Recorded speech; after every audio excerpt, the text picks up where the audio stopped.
નમસ્કાર નમસ્કાર નમસ્કાર વિદ્યાર્થી મિત્રો, સ્વાગત છે વિદ્યાકુલ ગુજરાતી કોમર્સ ચેનલમાં આપ સૌ લાડીલા વિદ્યાર્થી મિત્રોનું હાર્દિક હાર્દિક સ્વાગત છે. દીકરાઓ, મિશન પાસ વાણિજ્ય વ્યવસ્થા અને સંચાલન બીએ જેવો સરસ મજાનો વિષય હોય અને એમાંય હું તમને જે સ્ટ્રેટેજી આપવા જઈ રહ્યો છું 15 મિનિટથી વધારે સમય તમારો નહીં લો, ડેમ શ્યોર. પણ દીકરાઓ, આ 15 મિનિટ તમારી જિંદગી બદલી શકે તેમ છે. એવા વિદ્યાર્થીઓ કે જેને પાસ થવાનો પણ ડર છે કે પાસ થશું પણ કે નહીં, બરોબર, આવા દરેક વિદ્યાર્થી મિત્રએ આ સ્ટ્રેટેજી છેલ્લે સુધી જોવાની છે. કારણ કે આ સ્ટ્રેટેજી આપ્યા પછી તમારે ડરવાની બિલકુલ જરૂર નથી.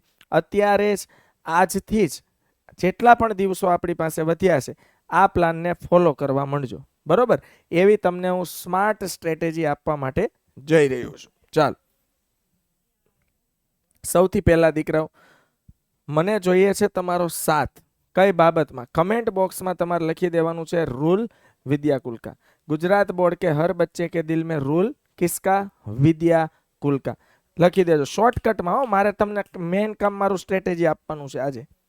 ચાલો, સૌથી પહેલા ચાવી આપી દો, પાસ થવાની ગુરુ ચાવી. એ ગુરુ દ્વારા તમને મળતી ચાવી બીએ વિષય છે, વાણિજ્ય વ્યવસ્થા અને સંચાલન છે. દીકરા, વાણિજ્ય વ્યવસ્થા અને સંચાલનમાં તમારે પાસ થવું હોય, એટલે પાસિંગ કરતા પણ જો સારા માર્ક્સ લાવવા હોય તો સૌથી પહેલા તમારે શું કરવાનું છે?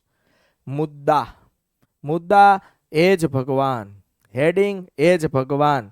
કારણ કે કોઈ પણ હજારોની સંખ્યામાં પેપર ચેકર પાસે પેપર હોય, કોની પાસે એટલો સમય છે કે તમારી લીટીએ લીટી વાંચશે? ભાઈ, કોઈ પાસે નહીં.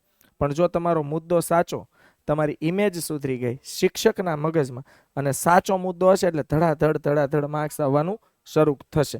એટલે બાળકો, કન્ટેન્ટ તો લખવાનો જ છે, પણ સૌથી પહેલા એક સાચો મુદ્દો લખો. જો આ વિષયમાં અંદરનું લખાણ કરતા તેના મુખ્ય મુદ્દા વધુ મહત્વના છે. અંદરનું લખાણ તો છે જ, પણ એના કરતા પણ વધુ મહત્વના હોય તો એ છે એના મુખ્ય મુદ્દા, પછી પોઈન્ટ્સ. બરોબર, જો અંદરના પોઈન્ટ્સ યાદ હશે તો મેન મુખ્ય મુદ્દો યાદ હશે તો અંદરનું લખાણ તમે મૌલિકતાથી પણ લખી શકશો. એટલે એવા વિદ્યાર્થી માટે છે કે જેણે હજુ સુધી તૈયારી કરી નથી, હજુ સુધી મહેનત થઈ નથી, હજુ સુધી પ્રોપર વાંચન થયું નથી. આ એવા દરેક વિદ્યાર્થી મિત્રની વાત છે. તો મુદ્દા જો ઓકે હશે તો અંદરનું લખાણ તમે મૌલિકતાથી લખી શકશો. ઓકે, એટલે પહેલી સ્ટ્રેટેજી શું છે કે દરેક પ્રશ્નના ફક્ત મુદ્દા અને વ્યાખ્યા જ પાકા કરવાના છે. દરેક પ્રશ્નના ફક્ત મુદ્દા અને વ્યાખ્યા પાકા કરો. ત્યાર પછી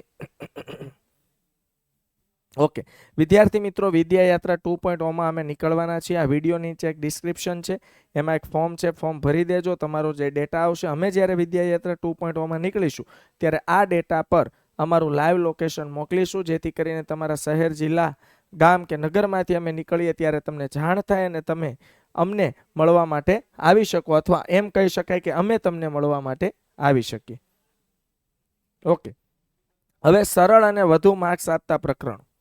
જો બીજી સ્ટ્રેટેજી શું છે, તમારા પાસે 12 ચેપ્ટર છે તો 12 ચેપ્ટર એક સાથે તૈયાર ન થાય તો કાંઈ નહીં, પણ વધુ ગુણભાર ધરાવતા ચેપ્ટરો પહેલા કરી લો. જેમ કે ચેપ્ટર નંબર 1 છે સંચાલનનું સ્વરૂપ અને મહત્વ. બરોબર, ચેપ્ટર નંબર 11 છે બજાર પ્રક્રિયા ગ્રાહક સુરક્ષા. 11 નંબર છે 10 નંબર છે બજાર પ્રક્રિયા સંચાલન, અને ચેપ્ટર નંબર 11 છે ગ્રાહક સુરક્ષા. અહીંયા થોડો આપણે ચેન્જ કરવો પડશે. અહીંયા આવશે ચેપ્ટર નંબર 10 અને અહીંયા આવશે ચેપ્ટર નંબર 11. હવે આપણને ખબર છે કે 10 નંબરનું મોટું ચેપ્ટર છે અને 12 નંબર છે આ 11 નંબર ગ્રાહક સુરક્ષા. એમાંથી તો દીકરાઓ 5 માર્ક્સના પ્રશ્ન પૂછાય છે. આટલું થઈ જાય પછી તમારે શું કાળજી રાખવાની છે સમજો. જો દીકરાઓ, આ તમને જેટલા પણ દેખાય છે એની પીડીએફ ડાઉનલોડ કરવા માટે તમારી પાસે નીચે ડિસ્ક્રિપ્શનમાં એક લિંક છે, એ ઓપન કરશો એટલે તમે account, state, eco, BA, English, એસપીસીસીની પીડીએફ ડાઉનલોડ કરી શકશો. બહુ નજીવી કિંમત છે, માત્ર ને માત્ર 69 રૂપીસ.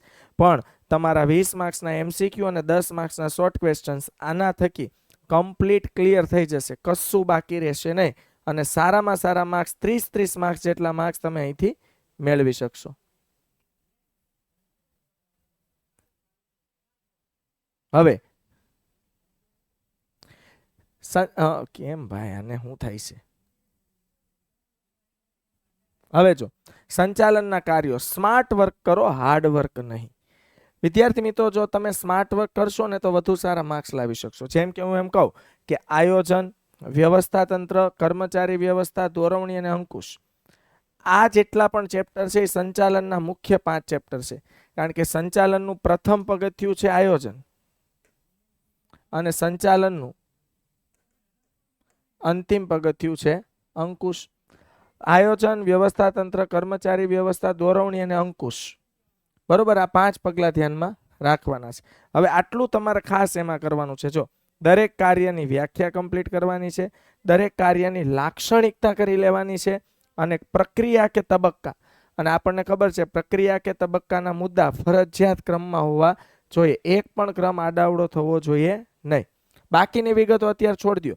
વ્યાખ્યા કર્યો, લાક્ષણિકતાઓ કરો અને પ્રક્રિયા કે તબક્કાના ક્રમના મુદ્દા. હવે તફાવત સ્પષ્ટ કરો. જો યાદ રાખજો, બીએ જેવા વિષયમાં તફાવત પૂછાશે ને પૂછાશે જ.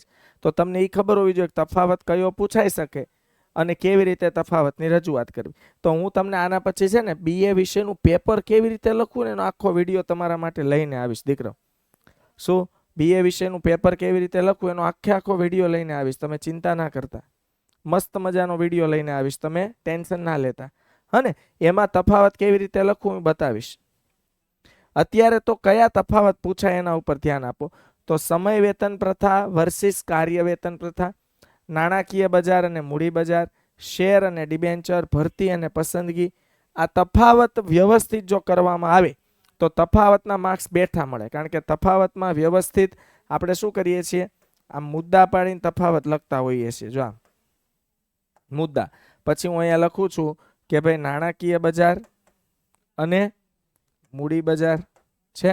પછી 1 2 3 4 5 માર્ક્સ પ્રમાણે તમે મસ્ત મુદ્દા લખો એટલે કામ તમારું થાય.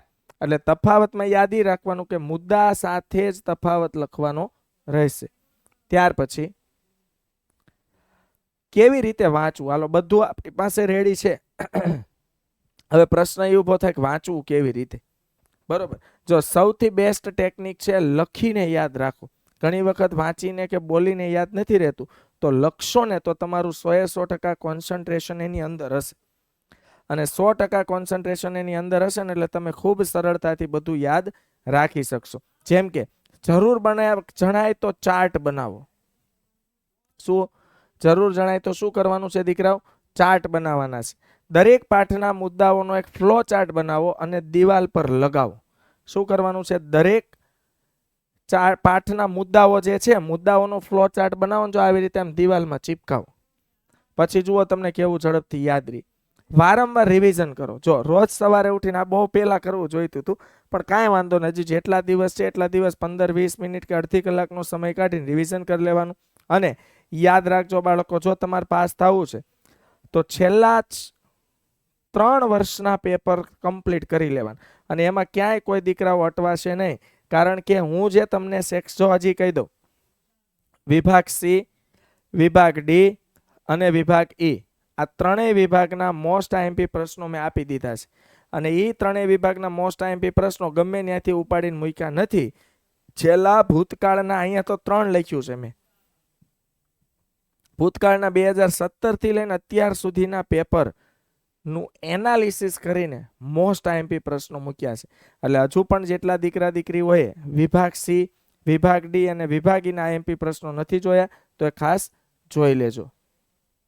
ત્યાર પછી હજુ પણ કાંઈ જો અધૂરું રહી જશે તો એ પૂરું કરવામાં પૂરેપૂરું યોગદાન આપશે ભવિષ્યવાણી અને સૂર્યોદયનો લેક્ચર. વિદ્યાર્થી મિત્રો, ભવિષ્યવાણી અને સૂર્યોદય એક એવી સિરીઝ છે કે વિદ્યાર્થીને પેપરના દિવસે અને પેપરના આગળના દિવસે પૂરેપૂરી સફળતા અપાવવા માટે સક્ષમ છે. જેમ કે ભવિષ્યવાણીનો લેક્ચર છે, બરોબર, એ પરીક્ષાના આગળના દિવસે આવશે અને સૂર્યોદયનો લેક્ચર પરીક્ષાના દિવસે વહેલી સવારે આવશે. હવે પરીક્ષાના દિવસે શું કરવું સમજો. પરીક્ષાના દિવસે શું કરવું? તો સૌથી પહેલા કોઈ પ્રશ્ન છોડવો નહીં. જેવું આવડે તેવું લખો મુદ્દા બનાવીને લખી નાખો. કંઈક લખ્યું હશે ને તો માર્ક્સ મળવાની સંભાવના છે. સાહેબ કોરે કોરું હોય ને કોઈ માર્ક્સ નો આપે, પણ લખ્યું હોય ને તો માર્ક્સ આપવાનું મન થાય. એમ થાય ચાલો વિદ્યાર્થી પાસ થશે તો એનું જીવન સુધરશે, તો માર્ક્સ આપો. એટલે કોઈ પણ સંજોગોમાં પ્રશ્ન છોડવાનો નથી. જો કઈ રીતે યાદ રાખવાનું, તમને પ્રશ્નનો જવાબ નથી આવડતું તો એ વિચારો કે પ્રશ્ન કયા ચેપ્ટરનો છે. હાલો, કયા ચેપ્ટરની અંદર કયા ટોપિક છે એ નથી ખબર, તો ચેપ્ટરમાં જે આવતું હોય ને એ લખો, પણ કોરો તો બિલકુલ મૂકશો નહીં. પછી શું ધ્યાન રાખવાનું છે? સ્વચ્છતા. છેકછાક સાવ ઓછી કરો અને અક્ષર સુવાચ્ય રાખો. એટલે શક્ય હોય તો પેપરમાં સ્વચ્છતા રાખજો, છેકછાક ઓછી થાય એવા તમામ પ્રયત્ન કરજો. બરોબર, નિરાતે લખવાનું, છેકછાક ન થાય એની કાળજી રાખવાની. પછી અંડરલાઈન. મુખ્ય મુદ્દા અને વ્યાખ્યાની નીચે પેન્સિલથી અંડરલાઈન કરો સાહેબ. મુખ્ય મુદ્દાઓ જે છે, વ્યાખ્યાઓ છે, એની નીચે પેન્સિલથી અંડરલાઈન કરો. કારણ કે તમે તમારા પેપર ચેકરને શું બતાવવા માંગો છો એ જો તમે હાઇલાઇટ કરી દેશો, સમજો, પેપર ચેકરને તમે શું બતાવવા માંગો છો એ તમે હાઇલાઇટ કરી દેશો, પેન્સિલથી અંડરલાઈન કરી દેશો, તો તમારે માર્ક્સ મળે ને મળે. અને ખાસ ધ્યાન એ રાખવાનું, નવો વિભાગ નવા પાને શરૂ કરવાનો. હા, ઘણાને એવી ટેવ છે કે વિભાગ એ પૂરો થાય, નીચે 10 લીટી વધી હોય ને તો ત્યાંથી વિભાગ બી શરૂ કરે. એલા હું એમ કહું કે વિભાગ એ શરૂ થયો ને બીજા પેજમાં 2 લીટી ભરાણી હોય ને તો એ પેજ આખું છોડી દેવાનું, નવા પેજથી નવો વિભાગ શરૂ કરવાનો. કોઈ પણ સંજોગોમાં નવા પેજથી જ નવો વિભાગ શરૂ થવો જોઈએ. આ ખાસ ધ્યાન રાખશું. ઓકે, ચાલો આગળ. અને છેલ્લો ડોઝ, તમે કરી શકો છો. પહેલા તો છે ને તમારી જાત પર વિશ્વાસ રાખો. You can do it, you can absolutely do it. મને તમારા પર વિશ્વાસ છે. તમે આ વિડીયો જોવો છો ને એ જ તમારું ડેડિકેશન સાબિત કરે છે. કારણ કે તમે ભણવાના વિડીયો જોવો છો. આજ યુટ્યુબમાં હજારો એવા વિડીયો છે જેનાથી એન્ટરટેનમેન્ટ થાય, જેનાથી આપણો ટાઈમ બગડે, પણ તમે ભણવાના વિડીયો જોવો છો મતલબ તમારી પાસ થવાની પૂરેપૂરી ઈચ્છા છે. અને ઈચ્છા શક્તિ તમે પાસ થવાની ધરાવો છો મતલબ તમે પાસ થશો. તમે કરી શકો છો. You can do it. Okay, BA વિષય અઘરો નથી, ફક્ત તેને સમજવાની જરૂર છે. અઘરો આપણે બોલીને બનાવી દીધો છે. સમય હજુ આપણી પાસે જેટલો સમય છે એમાં આયોજનબદ્ધ મહેનત કરવામાં આવશે તો સફળતા મળશે. અને પોતાના પર દીકરા વિશ્વાસ રાખો, વાંચવાનું શરૂ રાખો, સ્ટોપ નહીં થઈ જતા, કોઈ પણ રીતે હતાશ નહીં થતા, નિરાશ નહીં થતા. BA વિષયમાં હું તમને કહું, ગયા વર્ષે સૌથી વધુ 100 માં 100 માર્ક્સ BA વિષયમાં જ હતા. લોકો એમ વિચારતા કે આમાં કેમ માર્ક્સ આવશે, આ તો બહુ અઘરું છે. તોય સૌથી વધુ 100 માંથી 100 માર્ક્સ એમાં હતા, BA વિષયમાં. ડન થઈ ગયું, તમને મગજમાં ફિટ થઈ ગયું. ઓકે, તમારો BA વિષય સહેલો જ છે. સ્ટ્રેટેજી એટલી યાદ રાખવાની છે કે કોઈ પણ સંજોગોમાં પેપર કોરું મૂકવાનું નથી. આવડે એ તો લખવાનું જ છે, ન આવડે એ ફરજિયાત લખવાનું છે. ડન, ક્લિયર થાય છે? તો ઓલ ધ બેસ્ટ તમને BA વિષયમાં. ખૂબ સારા માર્ક્સ લાવશો એવી શુભેચ્છા સાથે. જય હિન્દ.